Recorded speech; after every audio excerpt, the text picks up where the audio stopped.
Hi, everyone. Thank you so much for joining us. We don't really get the opportunity to talk to the people who own the clothes we have sold or selling, and this is a really rare opportunity to talk to a collector who is live in our studio today. Her name is Lauren Reece, and she's been collecting vintage runway Isaac Mizrahi pieces for years. So welcome, Lauren. Thanks for having me. Yeah, we're so happy you're here, and I would just love for you to share with our listeners a little bit about yourself. Well, I grew up in the state of Alaska. I found my way to Parsons School of Design in the late 90s. I didn't study fashion design, but I did study marketing and business. And I graduated from there in 2002 and lived in New York for 10 years, found myself in the bakery business, but always had a finger on fashion. Eventually relocated to the Midwest, and then kind of work takes me in and out of Portland. And so I have just been traveling and collecting and doing my thing all these years. And so during the time that Isaac Mizrahi was pretty active in New York, you were there at Parsons, and that would have been honestly, the upperclassmen above me, when I came in as a freshman, the ones that were just on their way out as seniors, some as juniors, had more of a hand on it. When I got there that fall, I remember a friend of mine came to visit New York who was also a huge Isaac fan. And I remember we made a pilgrimage to Soho and we went to Worcester where the studio was. It was Cobblestone Street. And we went to the address. At the curb was like Stairlight plastic bins. There was huge stacks of the plastic bins, and each one was labeled with a label maker, buttons, pins, different like fabric accoutrement terms, and I'll never forget that. It was almost like, why were they there? Almost because I think it was the remnants of what might have been in the space. I think that they had been gone for possibly a matter of months. Gotcha. And this may have been like the last things that were literally going to the curb. Yeah, it's kind of for sad, them to pick up. isn't it? It was, really... and it truly, I didn't think about it that much in that moment. It was pre-cell phone, but I wish I had taken photographs of that. But it was like, well, you're here, but for this, you're a little too late.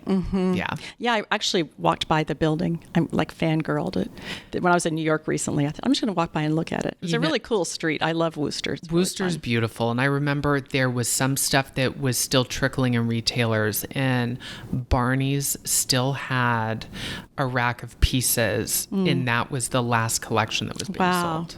So when you started collecting, why did you choose Isaac Mizrahi? What was it about him that, why were you drawn to his designs? I think the light bulb went off one day. Really, you couldn't find it anywhere. I mean, in all the years of living in New York and going into designer consignment or stuff in the East Village, I don't think once I ever saw an Mizrahi piece on the rack. And I was in Chicago at a designer consignment store in the suburbs with a girlfriend of mine maybe 9 years ago. And I remember I came across a couple of pieces and the light bulb went off. And so kind of that turned into a few pieces, turned into a rack, turned into 3, et cetera, et cetera. And and the pieces you've chosen are pretty amazing. I mean, I think I bob and weaved over the years. I'd do a miss every now and then, or it would be a pleasant surprise every now and then, but it's been good. And so what is it, do you think, after amassing this collection and looking at the pieces and holding them and touching them as we have, what do you think set him apart enough so that he received all these accolades? I mean, people just adored him in the 90s, and I think there's something about his pieces that speaks to people. I don't know what it is. There is a je ne sais quoi. And I think the very nature of what made it fascinating also made it difficult for retailers. And we all know this, that a lot of the collections, especially the early collections, they didn't necessarily build on one another. Sometimes they would shift and something was definitely not unlike the other. There would be pieces, certain coats or something that would carry from season to season. But overall, the entire collection was so vastly different and amazing and creative that you ended up with really cool, interesting things, whereas other designers kind of stuck to a formula or built on pieces or built on collections. You were just finding an array of just fascinating one-off pieces, and it just kind of made you hungry for more. And yet they do have a thread. I can see exactly what you're saying, what the critics said about his collections not having a cohesive thread.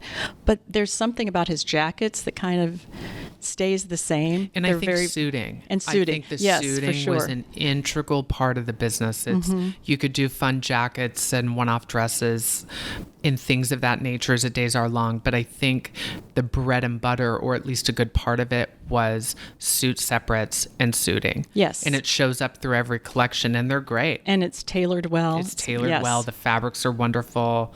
Just the structure, the pockets, things changed, of course, from late 80s, early 90s. As we moved through the 90s, things got more tailored. They got slimmer, not quite as broad, but...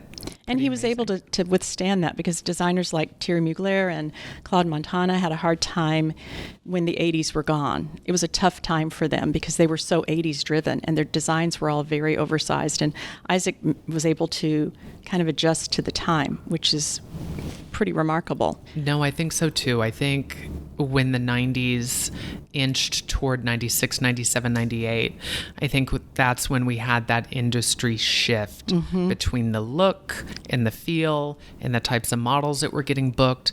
Everything was changing, and what kind of worked before wasn't really working anymore. Yeah. So to be able to move into a new arena and just kind of say, this is where it's going and I have to go with it, I can't imagine that that's too easy. No. Especially if you have a different sensibility or if you're trying to create for a different kind of woman, but the market is a market. Well, in his pieces, the thing I like about them personally is I feel like even if it's a dress that appears slinky on the outside, the underneath structure, the foundation of the garment is so well made that it doesn't feel like, I have a hard time. I couldn't personally wear Gautier or, some of these pieces that are very flimsy, kind of like that slip dress look. Yeah. My body wouldn't look great in that. And so his pieces were made for women, and I feel like they fit well. They feel the structure is so nice. You feel like you're not going to fall out of the dress. You're not going to fall out of the top or whatever it is. And I think that's something designers sometimes forget.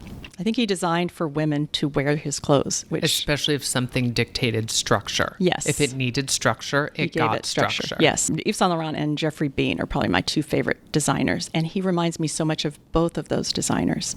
In the boning in some of the Mizrahi pieces, it is reminiscent of, I saw a piece of YSL couture from probably 80s, 90s.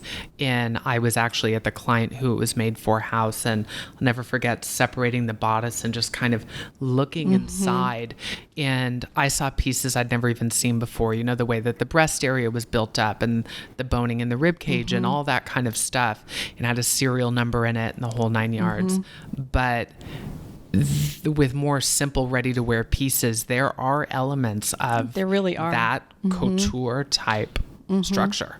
And Jeffrey Bean was really well known for using unconventional fabrics in non-traditional ways, and Isaac definitely did that. And I think Jeffrey Bean is the first to use wool in evening garments, for example. And I love the way Isaac Mizrahi has used plaids in evening wear, and he made that dress with the paillettes made out of a Coke can. Yeah. So inventive, and kind of combining fringe in a place where you don't expect fringe.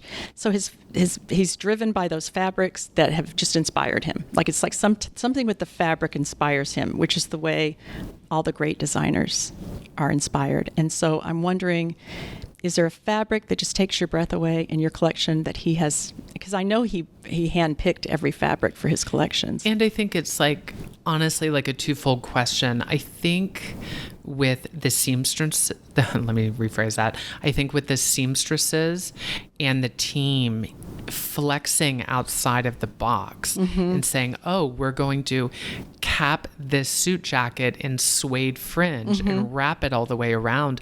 I think some of that stuff was so outside the box. They all needed to be on the same team to not only do it as a one-off, but do it as ready to wear within multiple Much pieces. more of a challenge. So the actual cost of what it must have been to get some of those pieces to production must have just been astronomical. Yes, which is really hard on the resale market, because I know that, and there are things in his pieces that I've never seen, and techniques and fabrics that I've never seen, and I think, gosh, this is just criminal, because they're worth a lot more than you can get on a resale market. And it would be interesting to really know what some of those costs were at that time. I mean, of course, there's bylines in vintage issues of Vogue. Yes, and and I've gone into old and newspapers and archives and found, and they were thousands and thousands of dollars. So it was high. Yes, and that's not even touching, the evening wear and the gowns. Right, which different level. Yeah. So he had a lot of different labels, right, for his pieces, and I know labels can be confusing for people. Unfortunately, a lot of the younger people today only know him, Isaac Mizrahi, from Target or QVC, or maybe just from social media. Some don't even know he's a designer, and I want to really get the point across that he made such an important difference in American fashion. He is one of the most important American fashion designers that we've had. And I just wonder, when you're collecting and you're looking for pieces, is there a label you stay away from? Is there a label you're looking for? Is there one that you get so excited when you find? Is there something that really drives you? It's the main three. It's always fun to find the original label from the late 80s cresting over into the early 90s, because of course those collections were probably smaller in number. Probably overall looks within a season were probably maybe smaller in number, and just they're the furthest away from how much time has gone on. So as much as people love them, they probably wore them, and they wore them a lot, and they just didn't survive. So to find examples from those first 3, 4, 5 collections for the overall year is always fun. The core of the 90s with the standard Isaac label that we typically know from that era, there are a lot of pieces within that genre, and it swaths all and it's those the collections. white with the just simple That is white. the white. In that there was a typography switch from that early label. I can't remember what specific name. Might have been when Chanel came in. It might have been that's when they changed it. It might have been. Yeah, I don't know the details on that specifically. And then, of course, when Tiny Label launched. And So explain to the listeners what Tiny Label is. I didn't know about Tiny Label. I had found a suit jacket that had this small black label, and it said Isaac Mizrahi in gold. I knew it had to be something particular. I thought that maybe it was just for one retailer. Maybe it was something that was done for Saks or something that was done for Bergdorf.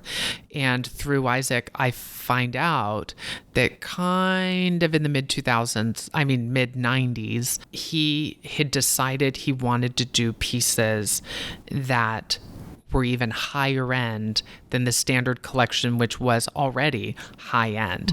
So the only way to do these finer fabrics and do these pieces with even more exquisite detailing, it would require a higher bracket. So he labeled that Tiny Label, and that's what they called it within the business and within the studio. And I don't know what percentage on a whole, how much more it costs, but I do know that something as simple as a suit jacket was at least double, if not more, what a standard Isaac Mizrahi ready-to-wear collection jacket would have been. And they were only within a few doors. I know that Bergdorf carried it, and probably Saks, but if it was Saks, probably only their 4 best stores had it. Oh, right. Yeah. So that's rare. I mean, that's a good That's thing to rare. find. I mean, that's a unique piece. Yeah, exactly. Well, I wonder, I find that his pieces all have a personality. I feel like I can see him in his pieces, and I love how he named them. And I think that's a really unique way to, and I was looking at the Jewish Museum, did an exhibit on Isaac a few years ago, and each of the names were there because you don't always see them. I think that was probably a back room kind of thing with those names. I don't think they were published that way. And sometimes at different design houses, I had seen to where a particular look or a particular dress had a name, but all of that was always internal. Yes. So to be able to kind of pull some of these names out as to what things were is kind of fun and amazing. So give us an example of some names. I know we have the Extreme Kilt dress, which is the Stuart plaid strapless evening gown that he made inspired by a kilt. And then we had the tiny label dress, which we had that sold. With the that mink. was wool and mink, and she was called Minky. Oh, that's cute. And then we have, from the real early 90s, we have the garden jacket, which was part of a spring collection. In it is this fun swing coat that kind of opens up as you turn. There's a lot of fabric to it, and it's just a beautiful jacket. And it was in white. It was in a soft Glen plaid cotton.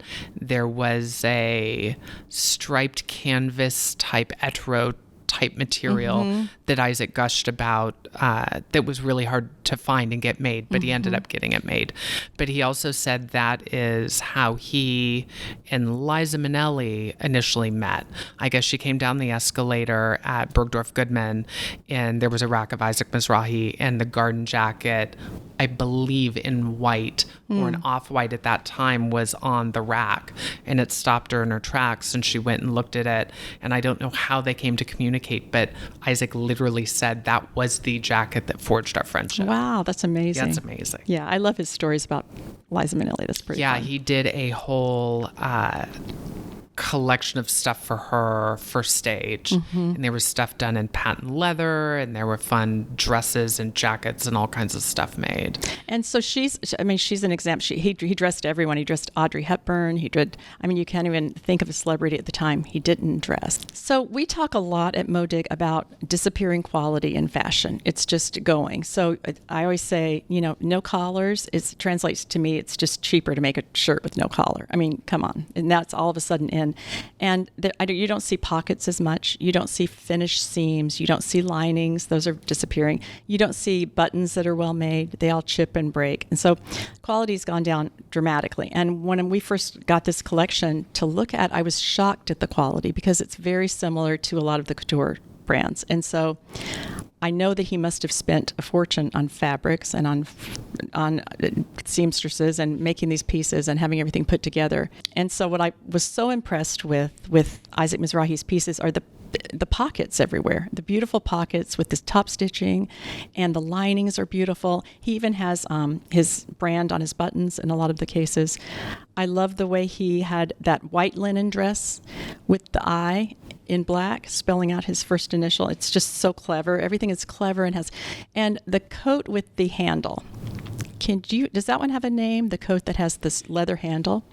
Because that's made so beautifully. If it had one, I may have seen that it had a name at a time. It was like shopping bag coat or something like that. It pretty much was what it was. I don't know that big of a story behind it. I think that there were a couple of versions in it in that collection. Yes. That they were done in a couple of different fabrics.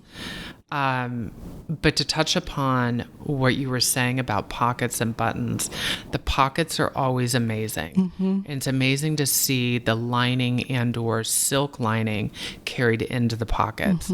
So even within the pockets, it's like it's not just detail a pocket. Was spared. Yes. But also with the buttons, I think the buttons were an integral part of not only design process, but the identity of the garment. Because as more garments had passed through my hands, when a button is broken or somehow a dry cleaner breaks a button, I am not able to replace them because they are so unique. Some are shell, some are bone, some are leather. And it's come down to where I've realized a couple of times, if they weren't made for Mizrahi specifically, they were really rare, whatever they were. Right. So I've never seen such a variety of different styles of buttons and closures. It's amazing. Which is similar. I mean, Perry Ellis called him Yves Sac, which I think is the cutest name ever after Yves Saint Laurent. And Yves Saint Laurent was the same way. His buttons.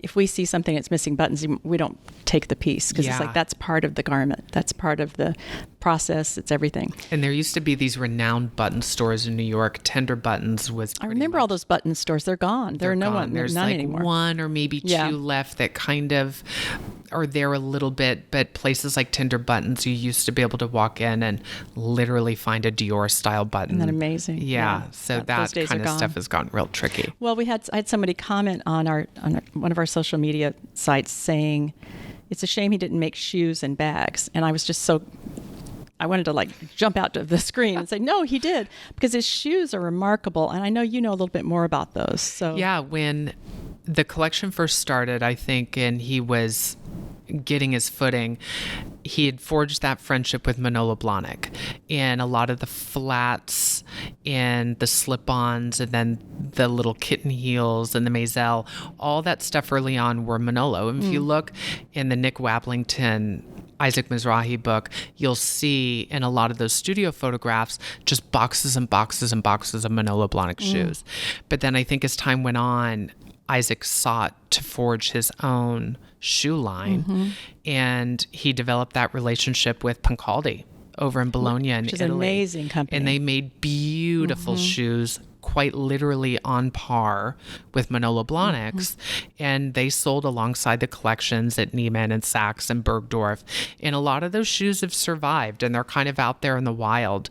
And so I actually have a pair of black pointed toe kitten heel Isaac Mizrahi shoes that I've had for years, and I wear them all the time. you have Still three wear them. pair myself. Yeah. I have a fun Bridgeline pair and then a couple of collection pairs, but they're beautiful. They're really beautiful, Yeah. and are And very well-made. similar to Blahnik's. You're correct. Yeah, well made. They've held up. We have Audrey, who works for us.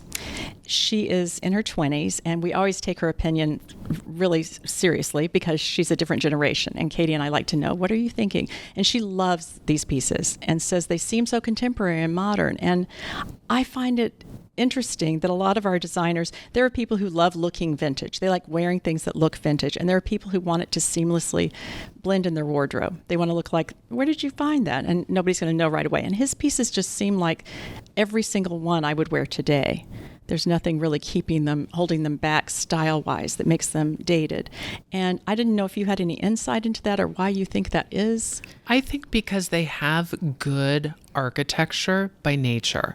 You know, the shoulders weren't overly over padded because it was a moment in fashion, or nothing in particular leaned into one very trendy style. They were these timeless pieces defining an American woman, and they were classic, but they were also very fashion forward and very contemporary, and they just worked. Yeah. And I think without knowing that they would be as relevant as they are throughout the decades, they still work. They do. It's amazing. I mean, it's one of the first times I've wanted to keep so many things.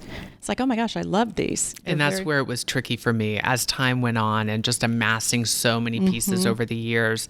I eventually went outside of my comfort zone and started buying things in sizes that weren't my own because they were so special. I literally had to just rescue just about every little piece I could find. Yeah. And do you still find yourself wanting to buy them? Yeah, that never goes away. You know, it's funny when you run into something or you see something and you second guess yourself and you're like, no, don't. And invariably you end up doing it. Yes, anyways. exactly. I know, because they don't come around as much. They don't. And you know how it goes. You're in the garment business.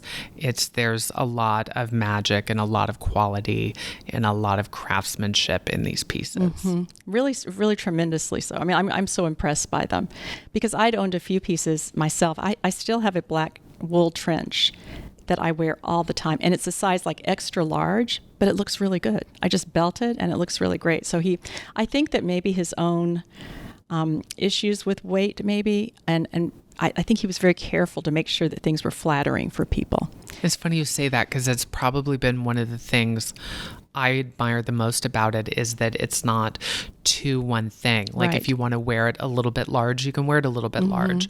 Or if you want the jacket to fit smaller, you get a smaller one or Yes. cinch it or do whatever you want to do with it. But they're flexible pieces. And that doesn't always happen with fashion. No, definitely not. I can tell you. Is there a piece that you have always wanted that you've never seen come on the market for secondhand?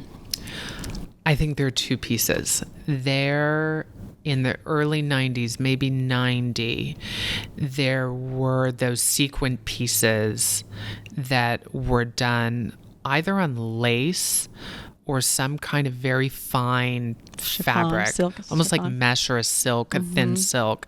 And one was hammered sequence kind of off the shoulder. You never ever see those pieces. I almost found a silver off the shoulder one that Tatiana Patiz, rest her soul, had worn in some photographs, and it had an Ultimo tag in it from Chicago, which is always a good sign. And I almost had it, and the person selling it was like, it's gone. I was like, oh gosh. That was the only time I'd come across that piece. That's one. And then a second piece from any of the collections that I've always kind of coveted. Really any of those plaids, jackets that concealed all those sequins on the inside. Yes, I love that. I've never seen one of those in the flesh, but I think there's that oversized jacket is one of those pieces, and I think there were a couple of pieces that had that kind of plaid on the outside, sequin on the inside. Which again is so gorgeous.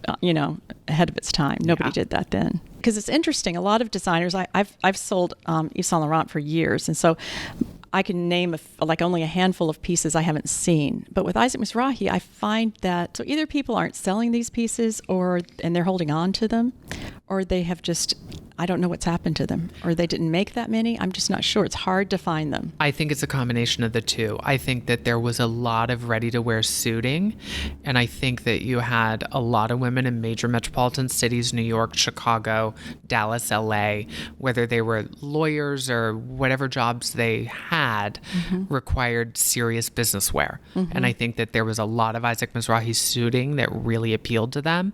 And I think that there's enough of it in the landscape that if you seek, you can find. But some of the gowns in the collections, dresses, yes.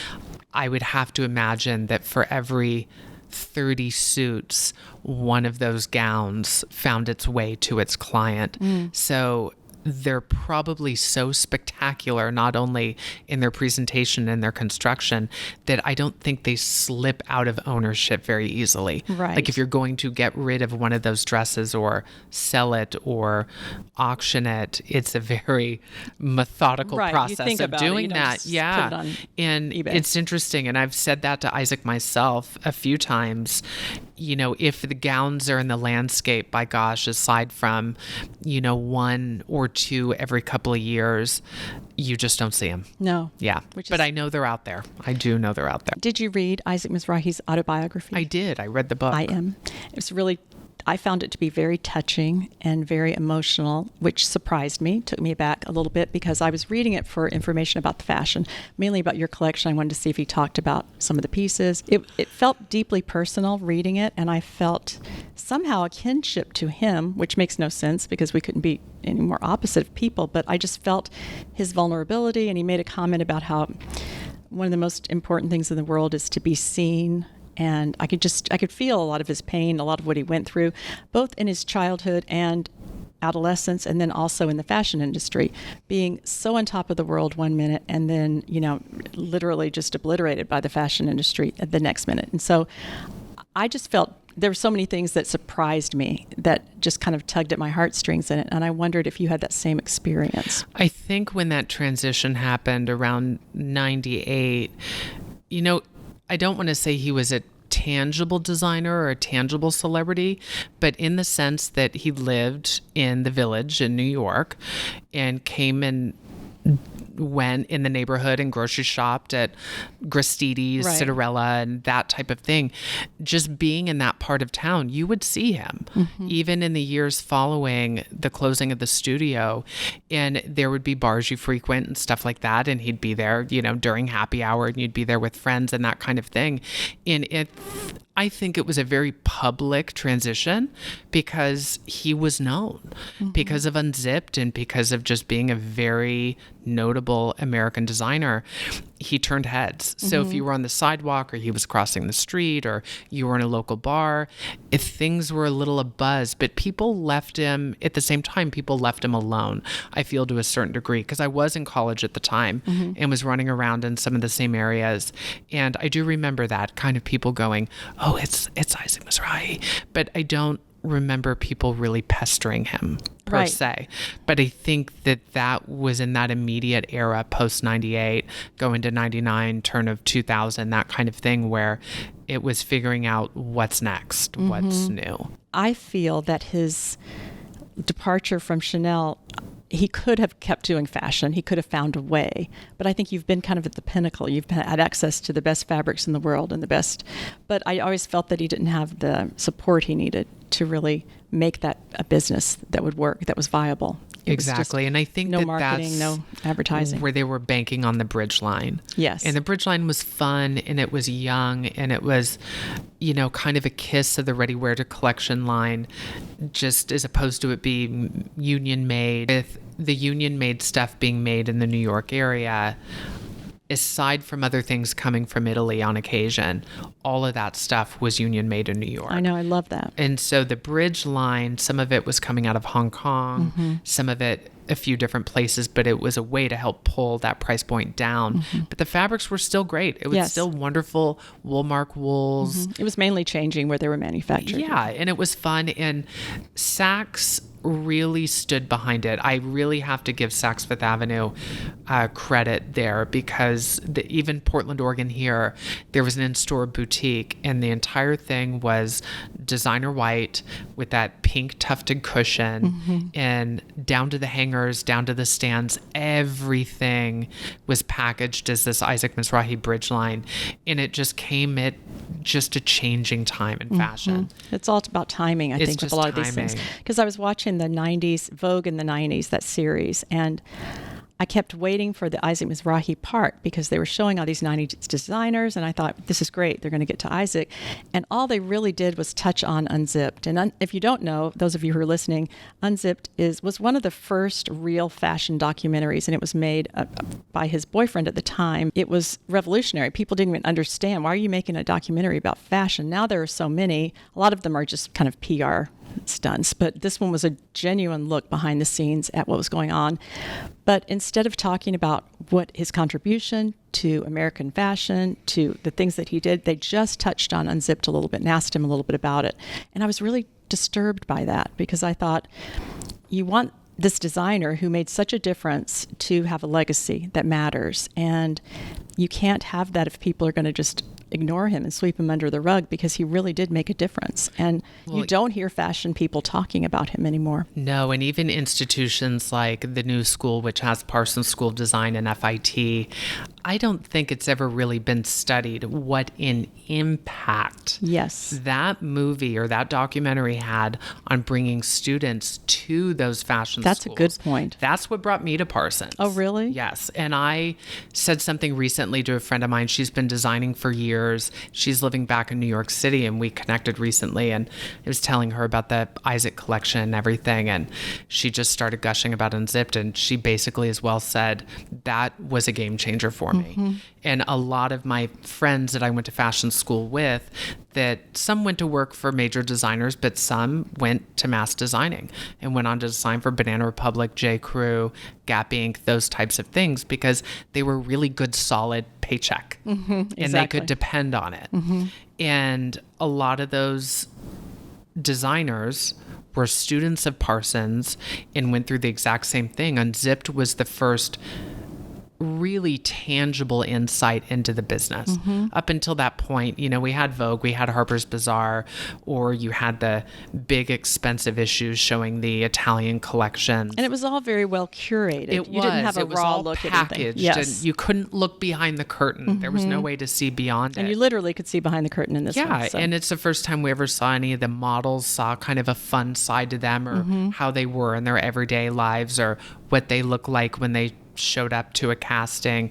It really, without going too much into detail, it was a game changer, especially for teenagers who liked fashion or thought maybe they wanted to go into fashion. That's so interesting to hear. Huge. I never thought about that component of it. The cultural impact on career fashion people that were getting ready to start where they were going to go, it was a game changer. And I will say that again, Parsons and FIT, you owe Isaac a lot. Yeah. Yes, exactly. Well, and I wonder too, I think maybe because of his collaboration with Target later and then QVC, if that became kind of a stain on his, because to me, I mean, he can laugh all the way to the bank with those deals. So it's like, whatever, he wants to do. But I think his fashion contributions somehow need to be recognized. And the Jewish Museum did that nice exhibit, but that's been pretty much it. Yeah.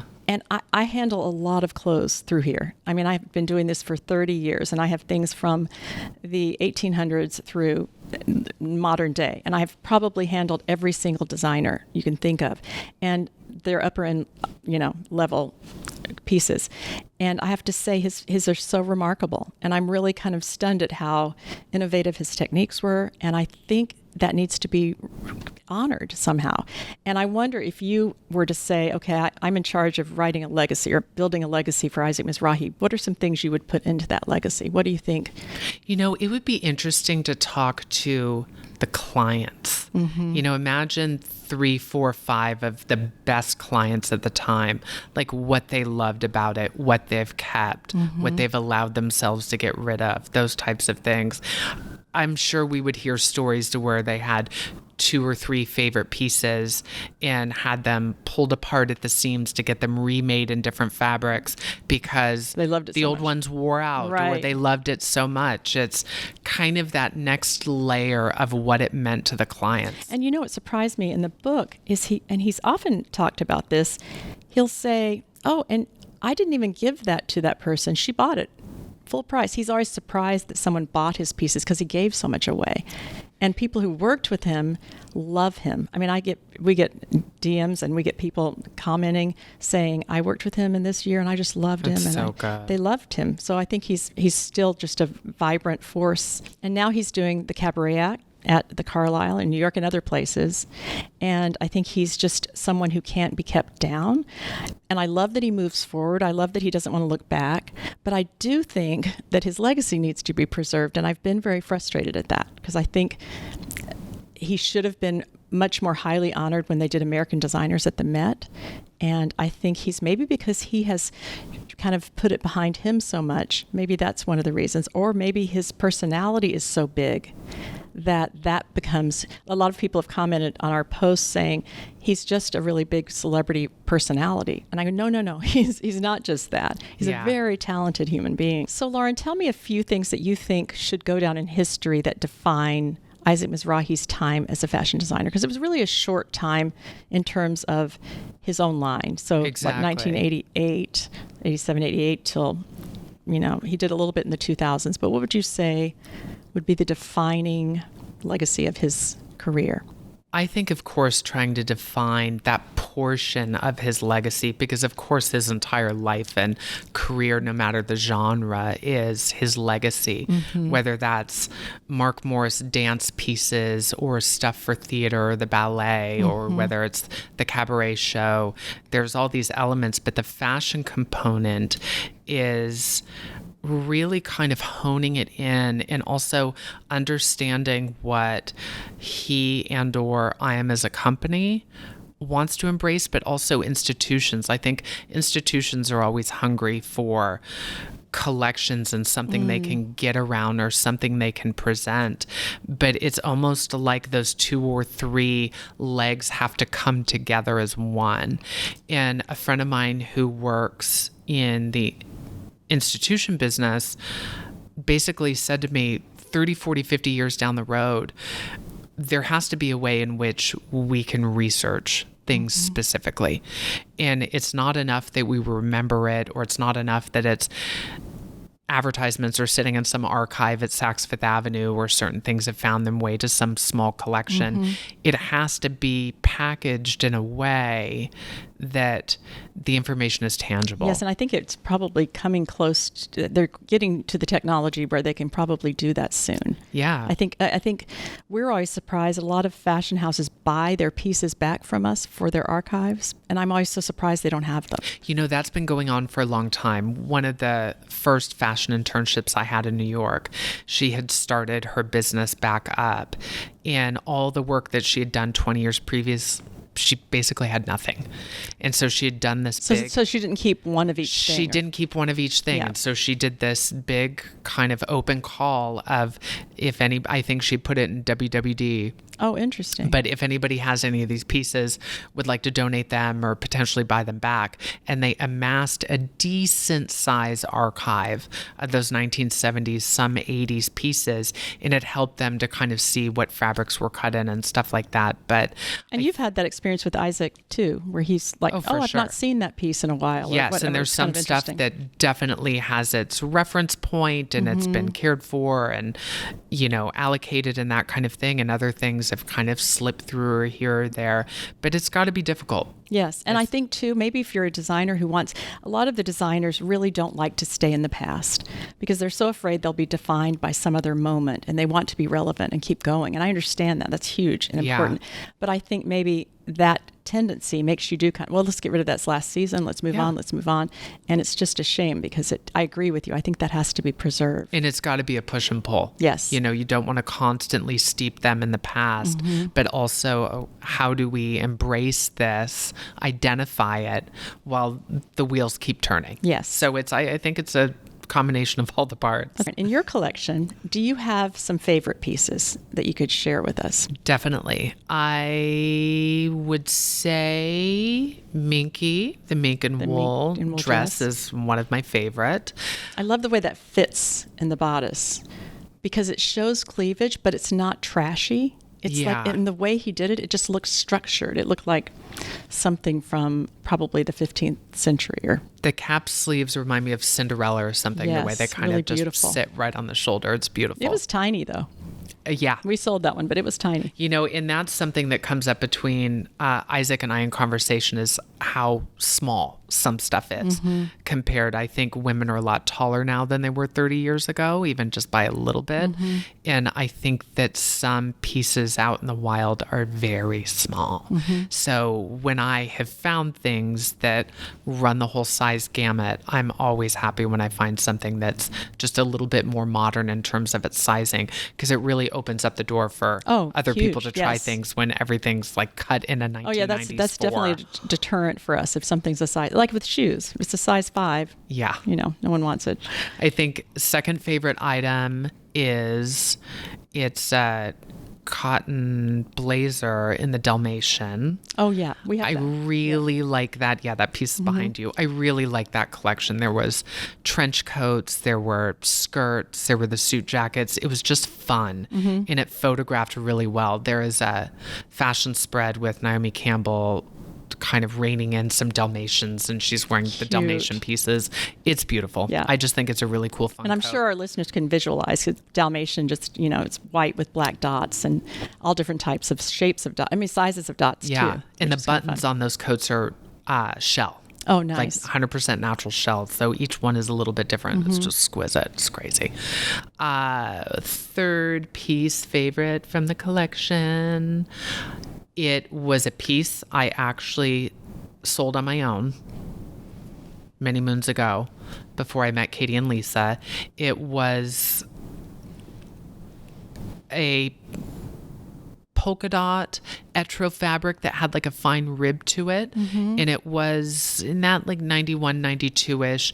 It was that kind of straight shouldered with that flirty skirt that like Veronica Webb's spinning around in. Yes. There was a little pink pink jacket. It wasn't a blazer. There was a little pink jacket in the same etro fabric. And like a bolero or just a cropped jacket? it was this little crop jacket that had this ever slight flare, and there was no seam on the shoulder. The fabric just rolled right into the arm, so the seam naturally ran underneath the arm. And then the dress just had these little buttons that went up the back, and it snapped in the back, and the back was completely open in a V formation. Oh, wow. And it was a really cool piece. I kind of spread it out on the floor to just see how it was and it was made. perfect circle skirt. It was amazing. Yeah. I was thinking if I had to pick, I would probably pick the one behind you, which is the plaid with the metallic thread going through it. I love that. I love the leather, the way he put the fur in the leather and everything. And the coat with the handle is just fabulous to me. The leather pieces are exquisite, whether it's... Oh, the leather skirt, the brown leather skirt. Or is it black? Which one is the one that Linda wore. Yeah. Kind of a chocolate brown. Chocolate brown, and it wraps asymmetrically. It's just beautiful. I love that skirt. Yeah, the leather pieces Oh, are and really and the cool. bustier. There's so many things. The bustier that's studded. I wonder how many of the bustiers actually made it to production. Because if you look at that specific runway show, There's some that, yes. There's a bustier in the polka dot etro fabric that I was speaking of in the dress. You had it in a gold lame. And one had shaped stars. Yeah. Instead of just the studs, it had shapes. I think there's no less than like 7 or 8 maybe of those. And which is why the collection is pretty special. Yeah.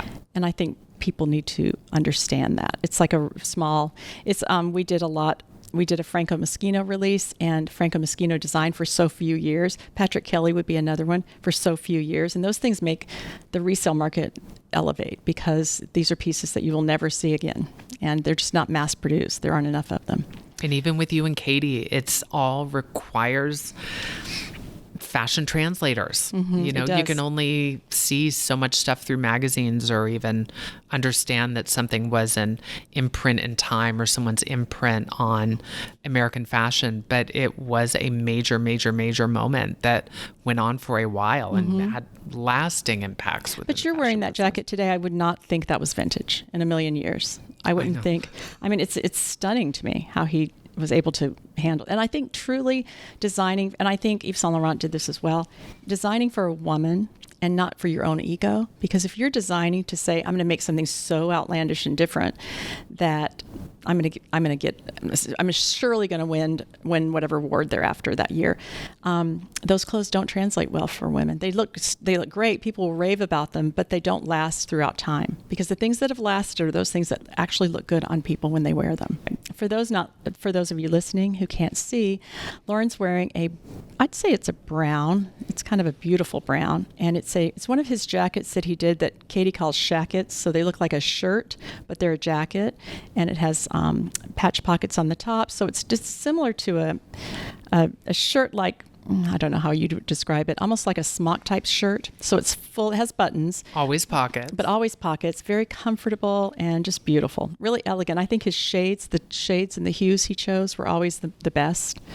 Really elegant and sophisticated. It's the fabrics. The fabrics drive me crazy. Yes, they really are insane. I could have 80 jackets and nowhere to put them, and I'd still be fine. I know Audrey said we have ruined her. She's been ruined working here, because she goes shopping and says, what is this stuff? You touch things. I have a touch thing. I used to say I could go into any thrift store, any place, and I could just close my eyes and touch, and I'll tell you what's really good. And I think I've told you this, Lauren, before, but the surprising thing is that Isaac Mizrahi for Target sometimes trips me up. And I don't know if he had control over that fabric, but some of the pieces he first designed for Target were very well made. Oh, I bet he did. And I think, gosh, if that can trick me, because I'm doing this for a long time, it's pretty good. Because if you think about it, I think he was new to the rodeo with it, and so was Target. It was their first collaboration. Yes. So I bet within that collection, or the first few seasons of doing it, I bet that they did things that typically were out of their wheelhouse. They had to have, that Isaac led them to. Yeah, I bought a denim skirt from that collection that's pleated that I still wear. And that was how many years ago? 2000? I mean, when was that? Yeah. 2001? I can't remember when the year. I have 2 sweaters from those collections, and they're just great. So, Lauren, is there anything that we haven't talked about that you want the world to know about Isaac Mizrahi? I think that the creativity of not only him, but the collections was kind of timing and coming of age at the perfect time, so to speak. As he was working in his early career and working at Jeffrey Banks and working at Perry Ellis and Calvin, there was this shift where these things going on in the landscape. We were moving through the AIDS crisis and all these things, and Perry passing away and all that stuff. And so what rose out of that as the player in American fashion was Isaac. And so here was color, here was fun. We don't talk much about the impact of color in that moment. I haven't seen footage. I've only heard of it written. But I think up until that point, things were kind of in a somber mood, so to speak. And I guess one of the early collections, he was showing things in very like muted tones. It might have been all whites or all blacks. And either the music came down or the lights came down and the lights came up. And it was boom, color. It was orange. It was red. It was yellow. And I just don't think the fashion establishment knew what to do. I think they were just astounded and loved it. And it was ushering in kind of flowers where there were none before. Which is really important legacy there. It's huge. Yeah. It's huge. And I think that is the broader conversation, is what was happening culturally at that time and the school that Isaac had come from and what led him to where he ultimately ended up landing with his own label. The sum of all the parts. The sum of all the parts. And it was genuine. It was an authentic representation. And it was the right place at the right time. And people were hungry for it. And they were. And they ate it up. Well, Lauren, thank you so much. And thank you for trusting us with your collection. We have loved handling these pieces and seeing them. And one of the things I respect most about Isaac Mizrahi is that he designed on his own terms. And a lot of the designers that I truly respect do that. They're not looking at what they think the next trend will be. They're just doing what they think is beautiful and what's coming from their gut. And they just are able to block out all the noise and all of the interference. And I just really respect that. And I respect him. And I just think he's a beloved part of our culture and our history. And I think that should be recognized. I agree. Thank you so much, Lauren. Thank you for having me.